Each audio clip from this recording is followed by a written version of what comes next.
আসসালামু আলাইকুম বন্ধুরা, আশা করি আপনারা ভালো আছেন। আলহামদুলিল্লাহ আমি মোশাররফ মিয়া ভালো আছি।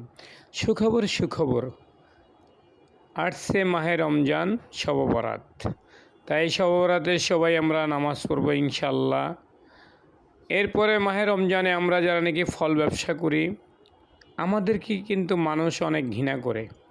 কারণ আমরা ফলের দামটা রমজান মাসে সবসময় চড়া দামে বিক্রি করতে চাই, এর জন্যই কিন্তু আমাদেরকে ঘৃণা করে।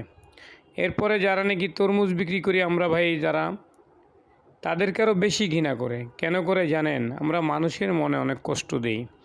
ইনশাল্লাহ আমরা আজকে থেকে ওয়াদা করি আমরা যেন কারো মনে কষ্ট দেব না। এক মাসের জন্য আমরা হয়তো লাভের অংশ কমাই দিয়া একটু কম দামে বিক্রি করবো, মানুষ যেন খায় আমাদের জন্য দোয়া করতে পারে। তাই ফলওয়ালাদেরকে কিন্তু মানুষ অনেকেই ঘৃণা করে, কারণ আমাদের আচরণগুলি অতটা ভালো না। কারণ সবসময় খেয়াল করবেন, লাভ তো আমরা 12 মাসই করি। একটা মাসের জন্য যদি আমরা মানুষকে একটু কম দামে খাওয়াই, তারা যদি খুশি আমাদের জন্য দোয়া করে, আখেরাতে তো আমরা ভালো থাকতে পারবো। তাই ইনশাল্লাহ আমরা ফল ব্যবসায় যারাই আছি সবাই আজকে থেকে ওয়াদা করি আমরা যেন এই মাহে রমজানে সব কিছু দাম কমায় বিক্রি করবো ইনশাল্লাহ। তাই সবাই আমার ভিডিওটাকে শেয়ার করে দিবেন, যদি ভালো লাগে আমার চ্যানেলটাকে সাবস্ক্রাইব করে দিবেন।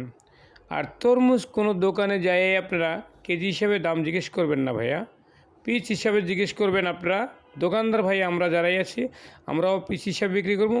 আল্লাহ হাফেজ।